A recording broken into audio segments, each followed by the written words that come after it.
ભગવાન દ્વારિકાના રાજા બન્યા અને આ બાજુ સુખદેવજી કહે છે કે જ્યારે દ્વારિકાના રાજા બન્યા સૌથી પહેલા બલરામજીના વિવાહ થયા રેવતીજી સાથે. તો પરીક્ષિત મહારાજ પ્રશ્ન કરતા કહે છે, રાજોવાચ ભગવાન ભીષ્મક સૂતામ રૂક્મિણીમ રુચિરાનનામ રાક્ષસેન વિધાનેન ઉપયેમ ઇતિ સૂતમા. કે છે ભગવાન, અમે એવું સાંભળ્યું છે કે ભીષ્મક રાજાની એક પરમ સુંદરી રૂકમણી દેવીનું બળપૂર્વક હરણ કરી અને ભગવાને રાક્ષસ વિધિથી એમની સાથે વિવાહ કર્યા છે. તો હવે મારે એ સાંભળવાની ઈચ્છા છે કે પરમ તેજસ્વી ભગવાન કૃષ્ણએ શાલ્વ, જરાસંઘ, શિશુપાળ આ બધા રાજાઓને હરાવી અને રૂકમણીનું હરણ કેવી રીતે કર્યું છે. તો આ પ્રસંગને સંભળાવતા સુખદેવજી કહે છે, રાજા આસિત ભીષ્મકો નામ વિદર્ભાધિપતિર્મહાન તસ્ય પંચાભવન પુત્રા કન્યેકા ચ વરાનના. એ પરીક્ષિત, વિદર્ભ દેશમાં ભીષ્મક નામના રાજા હતા. એના 5 પુત્ર અને એક સુંદર મુખવાળી કન્યા હતી. આ રૂકમણી બીજું કોઈ નહીં, સાક્ષાત લક્ષ્મીજી છે. ભગવાનની 2 શક્તિ છે, શ્રીદેવી અને ભૂદેવી. જ્યારે જ્યારે પણ ભગવાનનું પ્રાગટ્ય થાય ત્યારે આ શક્તિ પણ ભગવાન સાથે પ્રગટ થાય. શ્રીદેવી જે છે એ જ સીતાજી છે, શ્રીદેવી જે છે એ જ રૂકમણી છે, અને ભૂદેવી જે છે એ સત્યભામા છે આ લીલામાં. તો આ ભગવાનની બંને શક્તિઓ છે. ઐશ્વર્ય ભાવની લીલાઓમાં બંને શક્તિનું પ્રાગટ્ય છે. તો દ્વારિકા લીલા જે છે એ ભગવાનની ઐશ્વર્ય ભાવની લીલા છે, બ્રજ લીલા માધુર્ય ભાવની લીલા છે. તો રૂકમણીજી પરમ સુંદરી, હવે સાક્ષાત લક્ષ્મીજી જ્યારે મનુષ્ય રૂપ ધારણ કરીને આવે તો હવે એની સુંદરતામાં તો કાંઈ વિચાર કરવાનો જ નથી. અને મૂળ વિદર્ભ દેશ મહારાષ્ટ્ર, અમરાવતી આજનું જે સ્થાન છે આ વિદર્ભ દેશ, રૂકમણીજી ત્યાં પ્રગટ થયા છે. તો થોડું એનું વર્ણન જે છે ને મરાઠી ભાષામાં એનું થોડું આપણે આસ્વાદન કરી લઈએ. મરાઠીમાં રૂકમણીજી માટે શું કહેવામાં આવ્યું છે? અસી રૂકમણી બાવરી ઝાલી ગ વિઠુરાયાચી નવરી ઝાલી ગ. રૂકમણી બાવરી ઝાલી ગ વિઠુરાયાચી નવરી ઝાલી ગ. અસી રૂકમણી બાવરી ઝાલી ગ વિઠુરાયાચી નવરી ઝાલી ગ.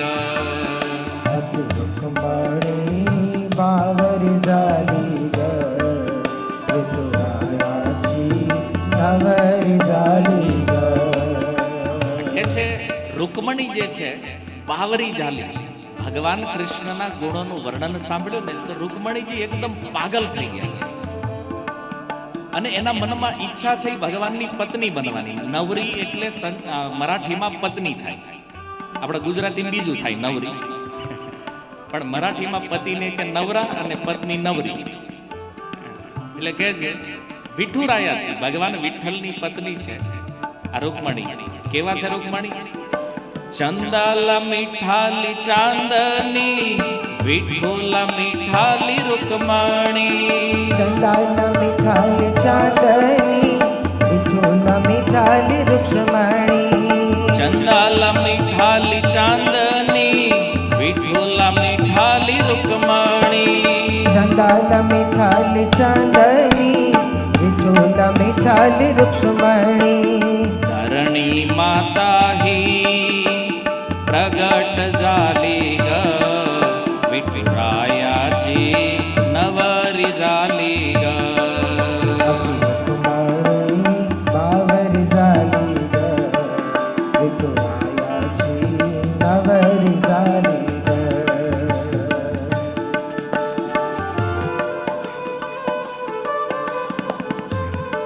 આ મરાઠી છે, તમને સમજાશે નહીં પણ મજા આવશે ખાલી. હા, ઘણીવાર શું છે, ભગવાનના ગુણાનુવાદ કોઈ પણ ભાષામાં હોય, ભલે આપણને સમજાય નહીં, પણ જો એ ભગવાનના ગુણાનુવાદનો આનંદ કેવો છે કે કાનમાં જાય ને તો આત્માને પ્રસન્ન કરે. હું અહીંયા જોઉં છું ઘણા લોકો હિન્દી ભાષી લોકો આવીને બેહે છે, ભાઈ મને એમ થાય હું ગુજરાતી બોલું છું અને સમજાતી હશે કથા, પણ જો કથા ગમે એ ભાષામાં હોય, ભાવ તો હૃદય પકડી લે. ભીમક રાજા ચિલાડા ચિલે દિસાયલા હોતી લાખાત એ. ભીમક રાજા ચિલાડા ચિલે દિસાયલા હોતી લાખાતી એક. ભીમક રાજા ચિલાડા ચિલે દિસાયલા હોતી લાખાત એ. ભીમક રાજા ચિલાડા ચિલે દિસાયલા હોતી લાખાતી એક. આમાં કે છે કે ભીષ્મક રાજાની આ લાડકી કન્યા છે અને લાખોમાં એક છે. ભીમક રાજાચી લાડાચી લેખ દિસાયલા હોતી લાખાત એક. આ રૂકમણી લાખોમાં એક છે.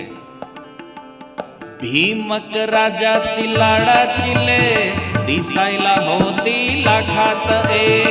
ભીમક રાજા ચિલાડા ચિલે દિસાયલા હોતી લાખાતી એક. લાડા લાડા ને બાવરી ઝાલી ગ વિઠુરાયાચી નવરી ઝાલી ગ. અસુરવાણી બાવરી ઝાલી ગ વિઠુરાયા છી નવરી ઝાલી ગ. એકવાર રૂકમણીજી રીસાણા છે અને ભગવાન એને મનાવવા માટે પ્રગટ થયા. હવે દ્વારકાથી રિહાણા ને રૂકમણી ક્યાં વહી ગયા ખબર? પંઢરપુર. અત્યારનું જે પંઢરપુર છે ને ત્યાં ભગવાન વિઠ્ઠલ પ્રગટ થયા ને ભગવાનની આ લીલાઓને જોઈને ચંદ્રભાગા નદી છે ત્યાં, તો એ કહે છે ચંદ્રભાગા પરમ પ્રસન્ન થયા છે. ધરાત રૂકમણી રૂસાયચી વિઠ્ઠલ બઘો ન હસાયચી. ધરાત રૂકમણી રૂસાયચી વિઠ્ઠલ બઘો ન હસાયચી. ધરાત રૂકમણી રૂસાયચી વિઠ્ઠલ બઘો ન હસાયચી. ધરાત રૂકમણી રૂસાયચી વિઠ્ઠલ બઘો ન હસાયચી. ચંદ્રભાગા હિ પ્રસન્ન ઝાલી ગ વિઠુરાયાચી નવરી ઝાલી ગ. અસુરકમણી બાવરી ઝાલી ગ વિઠુરાયા છી નવરી ઝાલી ગ. ચંદ્ર ભાગેલ આલયપુર કુંડલિકા પાયરીઓ. ચંદ્ર ભાગેલ આયલપુર કુંડલિકા પાયારી ઉર. ચંદ્ર ભાગેલ આલયપુર કુંડલિકા પાયરીઓ. ચંદ્ર ભાગેલ આયલપુર કુંડલિકા પાયારી ઉર. દેવા દેવાચી ગરદી ઝાલી ગ વિઠુરાયાચી નવરી ઝાલી ગ. અસુરકમણી બાવરી ઝાલી ગ વિઠુરાયા છી નવરી ઝાલી ગ. અસી રૂકમણી બાવરી ઝાલી ગ વિઠુરાયાચી નવરી ઝાલી ગ. અસુરકમણી બાવરી ઝાલી ગ વિઠુરાયા છી નવરી ઝાલી ગ. તો આ રૂકમણીજીનું સુંદર વર્ણન કરતું આ મરાઠી ભજન છે. એવી સુંદરતા હતી કે દેવતાઓ પણ રૂકમણીજીનું દર્શન કરતા તો એક અદ્ભુત આનંદની પ્રાપ્તિ કરે છે. અને આ રૂકમણીજી જ્યારે જ્યારે પણ એના પિતાની સભામાં બેસતા તો નારદ મુનિ ત્યાં આવે અને ભગવાન કૃષ્ણના ગુણાનુવાદનું વર્ણન કરે. ભગવાનના ગુણોને સાંભળી અને રૂકમણીજીને ભગવાનમાં પ્રેમ થયો છે. જુઓ આ કથા શું છે? કથામાં ચાર જ વસ્તુ છે: ભગવાનના નામ, રૂપ, ગુણ અને લીલા. જ્યારે કોઈ વ્યક્તિ ભગવાનની કથાનું શ્રવણ કરે, આ કથાઓને સાંભળે, તો એને ભગવાનમાં પ્રેમ થાય. રૂકમણીજીનું પ્રમાણ છે. ભગવાનમાં પ્રેમ કરવાની એક જ વિધિ છે અને એ છે કથા શ્રવણ. ભગવાનના વિષયમાં સાંભળતા રહ્યો, એક દિવસ નિશ્ચિત ભગવાનમાં પ્રેમ થઈ જશે. અને જો આ સંસારમાં આપણને ક્યાંય પ્રેમ થાય છે અથવા ક્યાંય નફરત થાય છે ને, આનું કારણ પણ શ્રવણ છે. આપણે કોઈના વિષયમાં સારું સાંભળીએ એમાં આપણને પ્રેમ લાગે, કોઈના વિષયમાં આપણે ખરાબ સાંભળીએ તો એમાં આપણને નફરત થાય.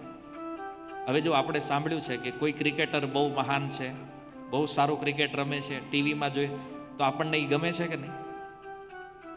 પણ આપણે આતંકવાદીઓના વિષયમાં સાંભળ્યું કે બહુ ખરાબ છે, બહુ નકામા છે, તો એના પ્રત્યે નફરત છે કે નથી? હવે ક્રિકેટર કોઈ દી આપણા ઘરે આવ્યા, આતંકવાદી કોઈ દી આવ્યા, તો આપણે એકમાં પ્રેમ ને એકમાં નફરત શું કામ ભાઈ? સાંભળવાના કારણે. કારણ કે જેવું સાંભળશું એના પ્રત્યે એવો ભાવ થઈ જાય. હું ઘણી વાર એક ઉદાહરણ આપું છું. માની લો આપણે ક્યાંક નવા રહેવા ગયા હોય, આપણું ઘર શિફ્ટ કર્યું હોય, અને એમાં આપણા પાડોશી આવીને આપણને એમ કે ઓલા 203 વાળા જે બેન છે ને એનથી થોડાક આઘા રહી જોઈએ. હવે જો તમે હજી રહેવા ગયા છો, તમને એ ખબર નથી.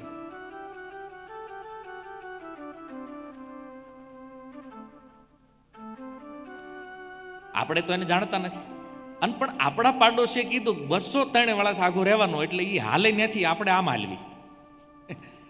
અને એમાં એક દિવસ એવું બને કે કરિયાણાની દુકાને આપણે અને એ 203 વાળા ભેગા થઈ જાય. તમારે કોઈ ફ્લેટ નંબર છે નહીં 203? આના ઘર કે અમારી વાત કરે છે. તો આપણે દુકાને ગયા, પછી ખબર પડી કે આપણે પર્સ તો ઘરે ભૂલી ગયા. અને એ બેન આવીને પૂછે કે શું થયું, તમે તમારી બિલ્ડિંગમાં જ રહ્યો છો ને? હા. કે પર્સ ઘરે કાંઈ નહીં, હાલ્યો હું પૈસા આપી દઉં, તમારે અત્યારે આપી દો, પછી તમે મને આપી દેજો. હવે એનો તમારે વ્યવહાર થયો, તો જે તમારી એના પ્રત્યે ધારણા હતી એ અહીંથી બદલાઈ જાય. કારણ કે પહેલાં તમે ખાલી સાંભળ્યું હતું કે એ બેન ખરાબ છે, પણ એણે વ્યવહાર તમારી હારે કર્યો તો લાગ્યું કે ના, ઓલા કહેતાથી ખોટું છે, આ તો હારા છે સ્વભાવ. એમ જગતમાં આપણને કોઈમાં પ્રેમ થાય કે કોઈમાં નફરત થાય, આનું મેન કારણ આપણા કાન છે. એટલે આમાં હું જવા દેવું, હું ન જવા દેવું, આ બહુ સાવધાનીથી સમજવું પડશે. પણ જો કથા વારંવાર જશે તો જેનું શ્રવણ વારંવાર થાય ને એમાં પ્રેમ થઈ જાય. તો ભગવાનમાં પ્રેમ કરવો હોય તો ભગવાનની કથાને વારંવાર સાંભળવી પડે. વારંવાર નારદજીના મુખેથી આ કથા સાંભળી ભગવાનની, અને રૂકમણીને પ્રેમ થયો ભગવાનમાં. જો જોયા નથી ભગવાનને, મેં કાલે કીધું હતું, આપણે ભગવાનની ભક્તિ બનમાં જ કરવાની છે. આપણે ભલે ભગવાનને નથી જોયા, પણ જે સંતો છે, મહાપુરુષો છે, એણે જોયા છે અને એણે કીધું છે કે ભગવાન આવા છે. તો ભજન તો આમ જ થાય ભગવાનને જોયા વગર, પ્રેમ તો જોયા વગર જ થવાનો છે. રૂક્ષ્મણીજીને પ્રેમ થયો, પણ એનો ભાઈ બહુ ખતરનાક, મોટો શિશુપાળ. એણે કીધું કે આ રૂકમણીના વિવાહ મારા મિત્ર, રૂકમી જે છે મોટો ભાઈ, એણે એના જે પરિવારજનો હતા એને કીધું કે આ મારી બહેન જે છે આના વિવાહ શિશુપાળ હારે થાય. હવે રૂકમણીજીને ત્યાં કરવા નથી, આણે નક્કી કર્યું. અને રૂકમીનો પાવર એવો હતો ઘરમાં કે કોઈ એની સામે કાંઈ બોલીએ કે નહીં. અને ત્યારે રૂકમણીજીએ વિચાર કર્યો કે હવે કરવું શું? તો એણે વિચાર્યું કે ભગવાનને એક પત્ર લખું. એક બ્રાહ્મણને બોલાવી અને કીધું કે મેં આજે પત્ર લખ્યો છે ને, તમે જલ્દીથી દ્વારકા પહોંચાડો. 3 દિવસની વાર હતી લગ્નની. શિશુપાળ તો એના સૈનિકોને બધું લઈને આવી ગયો હતો ત્યાં વિદર્ભ દેશમાં. જરાસંઘ ઇત્યાદિ મિત્ર રાજાઓ પણ આવી ગયા હતા. અને આ બ્રાહ્મણ પત્ર લઈ અને દ્વારકા આવે છે. અને આવીને સૌથી પહેલા બલરામજીને મળ્યા. બલરામજીએ કીધું, આવો બ્રાહ્મણ દેવતા, બોલો શું પ્રયોજન છે? તો કે એક પત્ર આપવાનો છે. કોને? કૃષ્ણને. તા કે લાવો મને આપી દો, હું આપી દઉં. તા કે નહીં, તમારા હાથમાં દેવાય એમ નથી. હવે નાના ભાઈના માટે આવેલો પત્ર મોટા ભાઈને તો હાથમાં ન જ દેવાય. દાઉજીએ કીધું ઠીક છે, મળો. કનૈયાને મળી ગયો. અને જ્યારે ભગવાન શ્રી કૃષ્ણને એ બ્રાહ્મણ મળે છે ત્યારે ભગવાન કહે છે કે હે બ્રાહ્મણ દેવતા, એક કામ કરો ને, આ પત્ર તમે જ વાંચીને સંભળાવો. દુનિયાનો આ પ્રથમ પ્રેમ પત્ર છે. ઘણીવાર કથાકારો આની વ્યાખ્યાઓ થોડીક વિકૃત પણ કરે છે કે પહેલો લવ લેટર ભગવાનને લખ્યો તો રૂકમણીજીએ. સંસારમાં લખાતા લેટરો અને રૂકમણીજીના પત્રમાં આસમાન જમીનનું અંતર છે.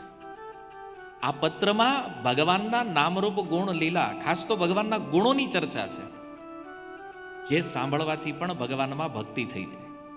અને સંસારમાં જે લખે છે ને એનું પોતાનું કલ્યાણ નથી થતું. એમાં પહેલા તો એમ થાય કે પ્રેમ છે, લગ્ન પછી ખબર પડે કે આ વહેમ છે. તો એ કે કરવા તો રૂકમણીજી લખે છે, રૂકમણ્યુવાચ શ્રુત્વા ગુણાન ભુવન સુંદર શૃણવતાં તે નિર્વિશ્ય કર્ણ વિવરે હરતોંગતાપમ રૂપમ દ્રશામ દ્રશિમતામ અખિલાર્થલાભમ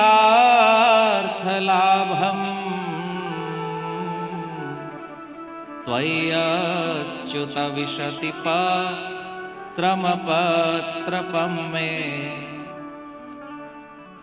કહે છે, હે ભગવાન, ભગવાનને સંબોધન, પત્રમાં પહેલા સંબોધન આવે તો કહે છે ભુવન સુંદર. રૂકમણીજીએ સંબોધન આપ્યું છે, હે ત્રિભુવન સુંદર. અને જુઓ ત્રિભુવન સુંદર શું કામ કહે છે? કારણ કે આ સંસારમાં ભગવાન કૃષ્ણથી સુંદર બીજું કોઈ નથી. અને એટલા માટે પિતામહ ભીષ્મ પણ કહે છે, ત્રિભુવન કમનમ તમાલ વર્ણમ રવિકર ગૌરવરાંબરમ દધાને.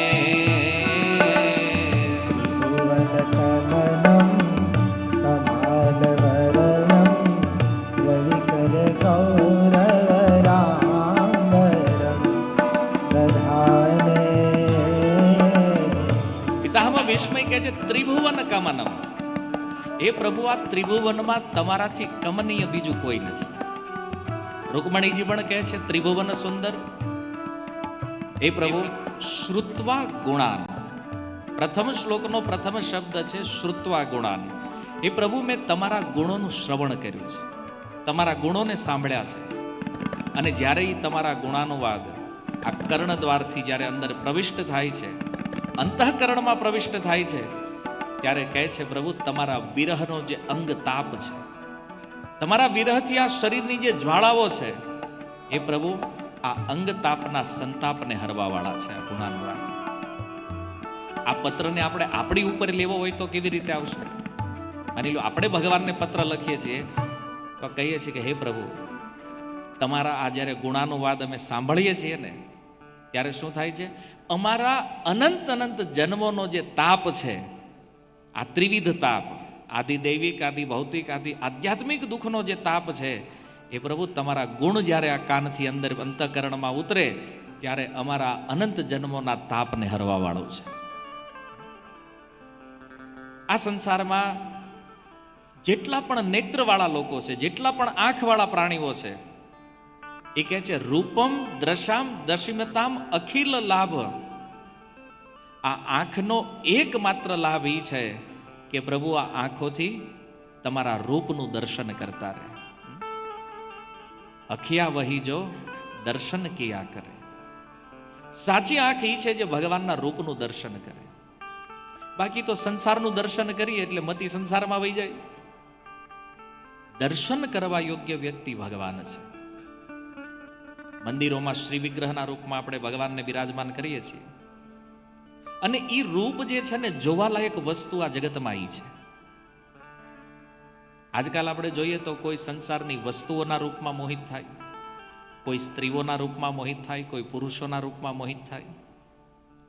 પણ જેણે એકવાર ભગવાનના રૂપને જોઈ લીધું ને, એને સંસારનું કોઈ રૂપ આકર્ષિત કરીએ કે નહીં. જો દક્ષિણ ભારતમાં રામાનુજાચાર્ય જ્યારે વિદ્યમાન હતા તો એ સમયે શ્રીરંગમમાં ધનુર્દાસ નામનો એક વ્યક્તિ હતો. અને આ ધનુર્દાસ અને રૂપનો શોખીન, અને સૌભાગ્ય કે એની પત્ની એટલી સુંદર, અને એમાંય તેની આંખો એટલી સુંદર તે એણે નક્કી કર્યું બસ જીવનમાં આપણે પત્નીની આંખ જ જોવાની છે, બસ બીજો કોઈ ધંધો નથી કરવો. આંખ જ્યાં જાય ને, એ માર્કેટમાં જાય ને તો એ ઊંધા પગલે હાલે, એ સ્ત્રી આમ સામે હાલે ને તો એને સામું જોતો જોતો ઊંધા ડગલે હાલે. આવો રૂપનો પૂજારી. અને એમાં બરાબર ભગવાન રંગનાથજીની શોભાયાત્રા નીકળી. અને રામાનુજાચાર્યના શિષ્યોએ જોયું કે દુનિયામાં રૂપના પૂજારી તો બહુ જોયા, પણ આની જેવો તો આખા બ્રહ્માંડમાં નહીં હોય. અને પૈસાવાળો એટલો, એટલે કામ ધંધો કાંઈ નહીં, બસ એ એની ઘરવાળી ના કેમ કે આપણને આ રૂપ ગમે છે, બસ આંખ જોયા કરે. હવે શિષ્યોએ જઈને રામાનુજાચાર્યને વાત કરી કે ભગવાન આ એક આવો અદ્ભુત વ્યક્તિ આ જોયો કે ભગવાન રંગનાથજીની સવારી ગઈ તો એનું ધ્યાન ભગવાનમાં ન લાગ્યું. ક્યાં લાગ્યું? એ એની આંખોમાં જોઈ રહ્યો છે. રામાનુજાચાર્ય કે આ જો ભગત બની જાય ને તો શ્રેષ્ઠતમ ભક્ત બને. એને કીધું, એને કહો કે આજે સાંજે મેં એને બોલાવ્યો છે સંધ્યા સમયે. ગયા શિષ્યો એના ઘરે અને કીધું કે આજે અમારા ગુરુએ તમને યાદ કર્યા છે, સાંજની આરતીમાં તમારે આવવાનું. હવે રામાનુજાચાર્યનો આદેશ હોય પછી તો કોણ એને અવહેલના કરી શકે.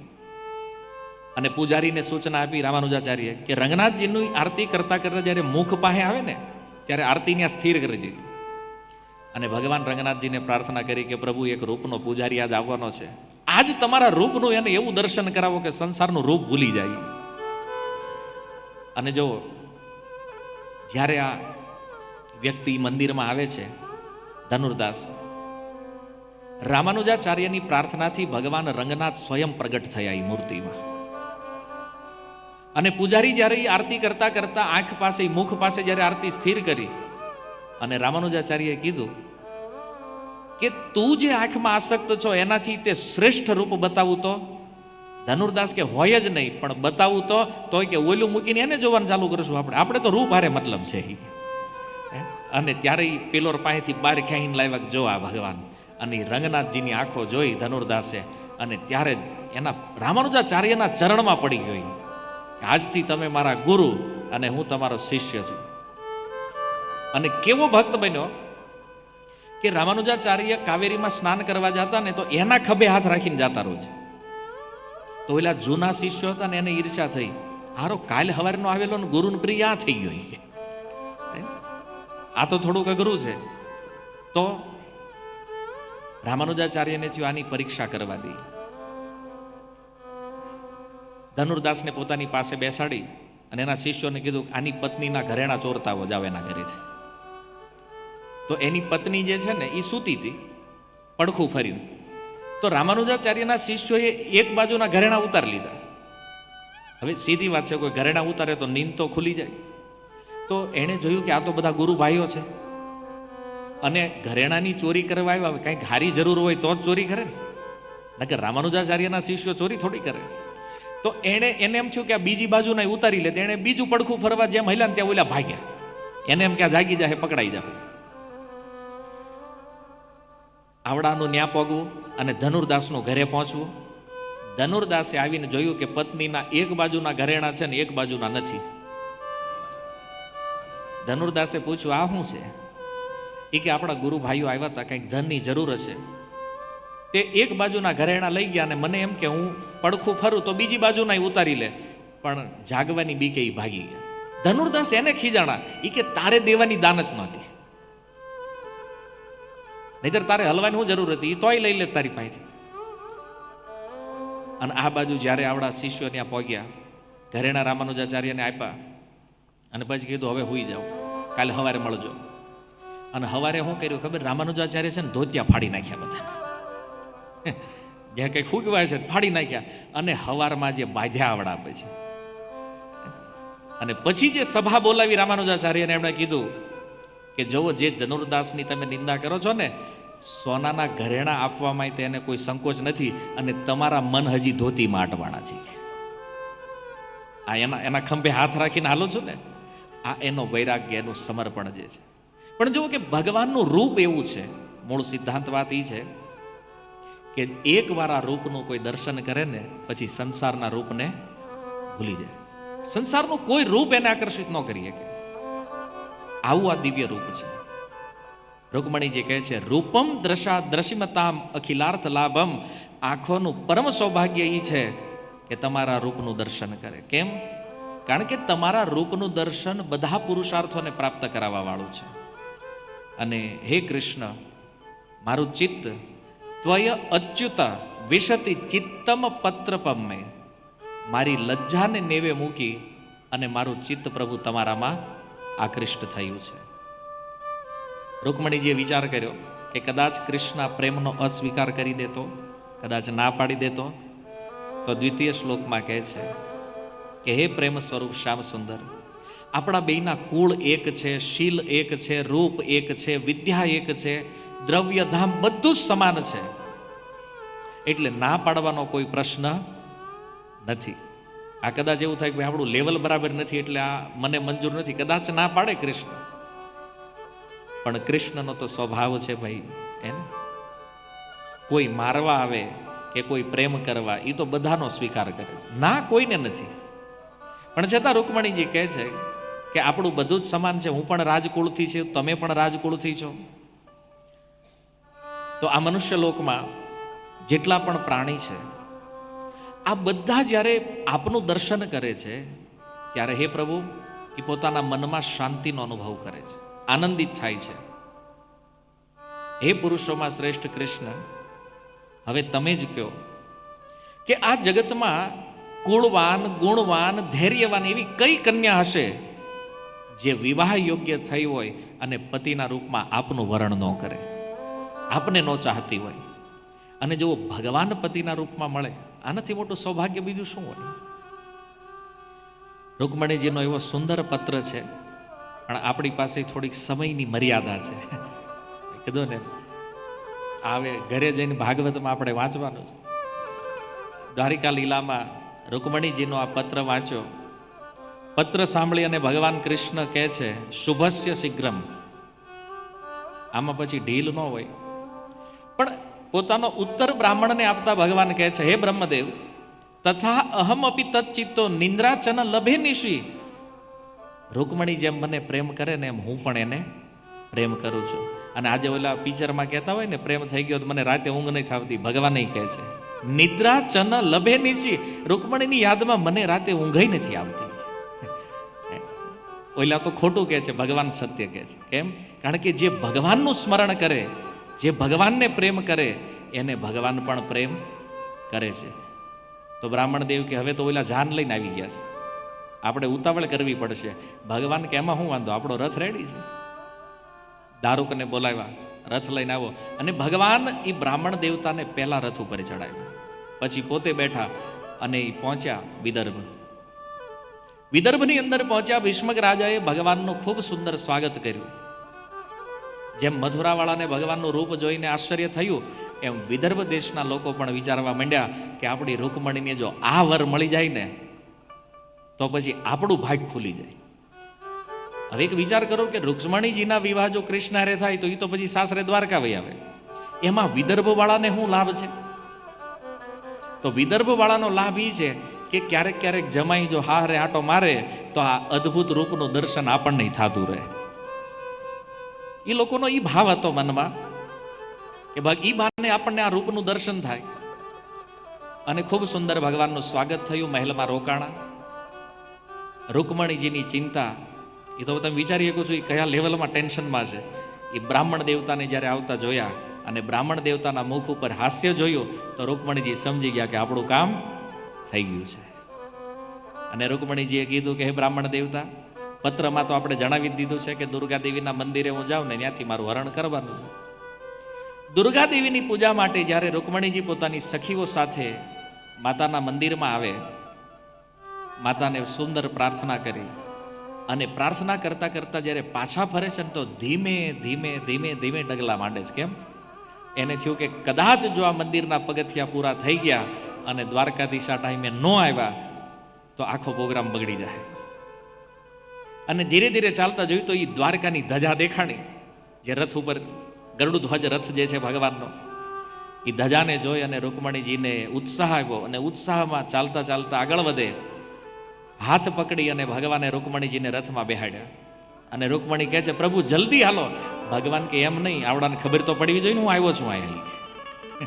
ભગવાને પોતાનો 5 જન્ય શંખ વગાડ્યો અને ત્યાં તો ઓલા બધા સજ્જ, શિશુપાળ ને રૂકમી ને, અરે એ ક્યાં વાસુદેવ કૃષ્ણ આયા છે, સેના તૈયાર કરો, પકડો, મારો ઈ કરે. ત્યાં તો ભગવાન રથ લઈને નીકળી ગયા. બોલો રૂકમણી દ્વારકાધીશ ભગવાન કી. શિશુપાળ તો રોવા માંડ્યો. ઈ કે આ ક્યારેય મને ફાવવા દેતો નથી અને રોતો તો એમાં જરાસંઘે સાંત્વના આપી. ઈ કે તારું 1 વાર થયું, મારું 17 વાર થયું ઈ કે, તોય હું નિરાશ નથી ઈ કે. એ મોટિવેશન આપતો હતો જરાસંઘે ને થોડું.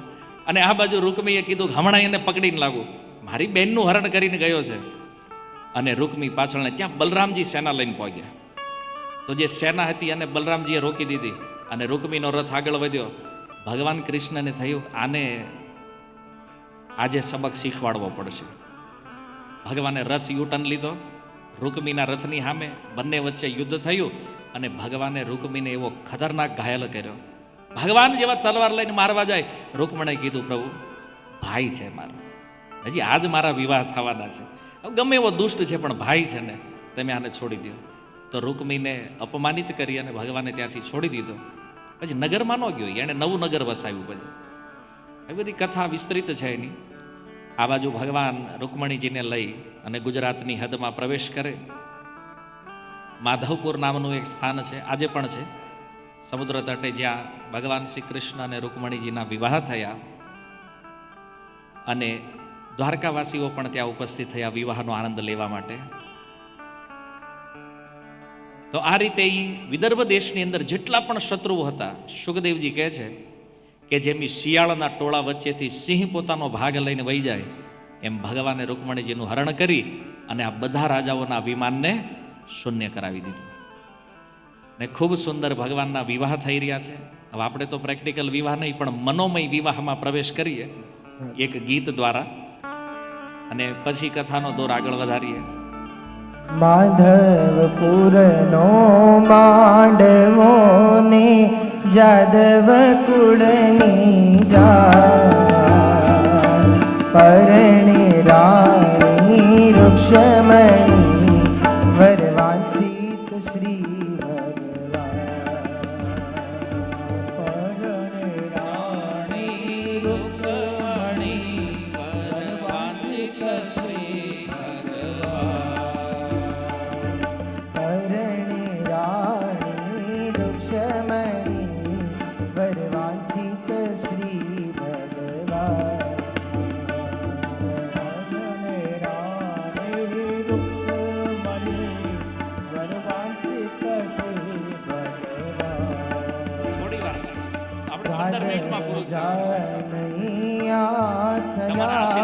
માંડવિયા પણ સોહા, વિધિ સહિત વિવાર જો કસર ન રાખી.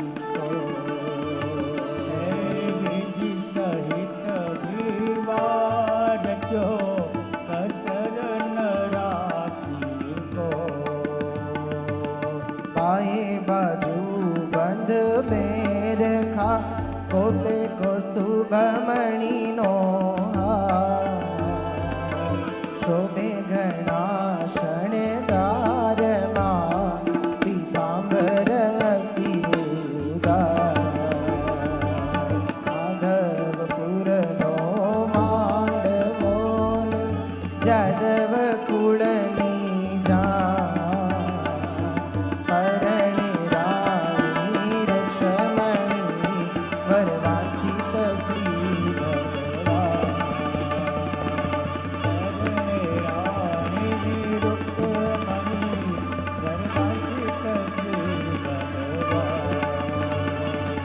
વાલાનું વદન સોહામણું, જાણી ઉગ્યો પૂનમનો ચંદ, મુક્તાનંદ કહે મોહન વરને જોઈ થયો આનંદ. મુક્તાનંદ કહે મોહન વરને જોઈ થયો આનંદ.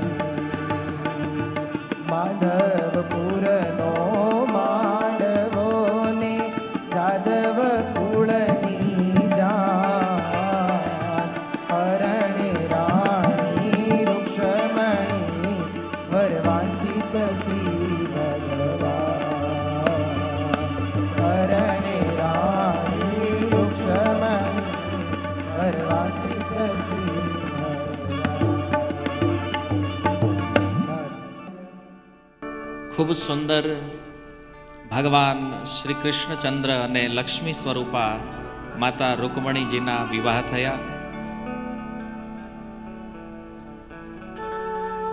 આ શાશ્વત જોડી છે.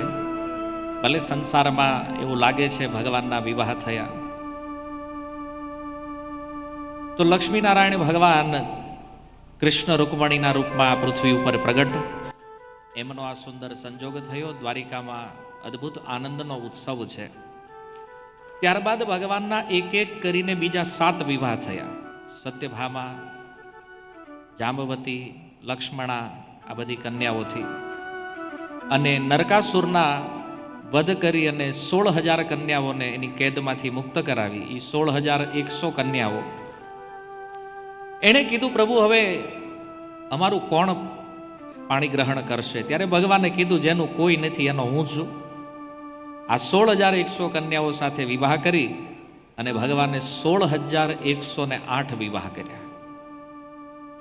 પણ જુઓ, દ્વારિકામાં એમનું અદ્ભુત ઐશ્વર્ય ભગવાને પ્રગટ કર્યું છે. એક એક રાણીને રહેવા માટે એક એક સેપરેટ મહેલ છે. એકવાર એક વ્યક્તિએ મને કીધું કે તમે કહો છો કૃષ્ણ ભગવાન છે, 16,108 લગ્ન કરે, આને ભગવાન કહો તમે? મેં કીધું, એને 16,108 કર્યા ને એટલે જ ભગવાન છે. તું કર તો તારું મંદિર હું બનાવીશ. મેં કીધું, કારણ કે ખબર, તર્ક બુદ્ધિ તો તર્ક છે, ભગવાનમાં તર્કનું શું? હવે ઘણાને એ પ્રશ્ન થાય, તો ટાઈમ કેમ દેતા હશે ભગવાન? પણ નારદજી આ દ્રશ્યનું દર્શન કર્યું છે.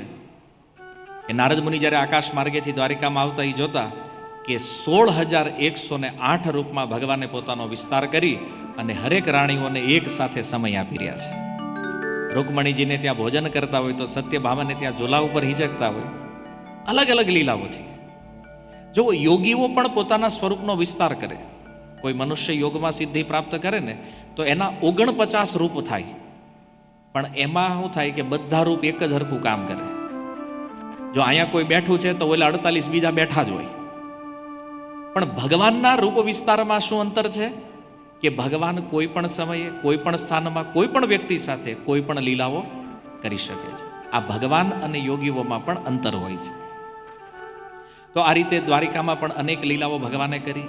હરેક રાણીથી 10 પુત્ર અને 1 કન્યાનો જન્મ થયો. પછી એમના પણ પુત્રો થયા અને આ રીતે દ્વારિકામાં ભગવાનનું પોતાનું ફેમિલી 1 કરોડ વ્યક્તિઓનું હતું. પોતાનું ફેમિલી, પોતાનો પરિવાર આખો. અને યાદવો હતા 56 કરોડ. ભગવાનને ત્યાં જમીન ઉપર નહીં હરખા રહે એટલે ત્યાં લઈ ગયા સમુદ્રમાં, દ્વારકામાં.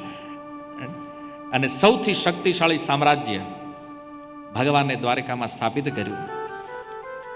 ભગવાને અનેક અસુરો, અનેક જે અન્યાયી રાજાઓ હતા એનો વધ કરી અને ધર્મની સ્થાપના કરી.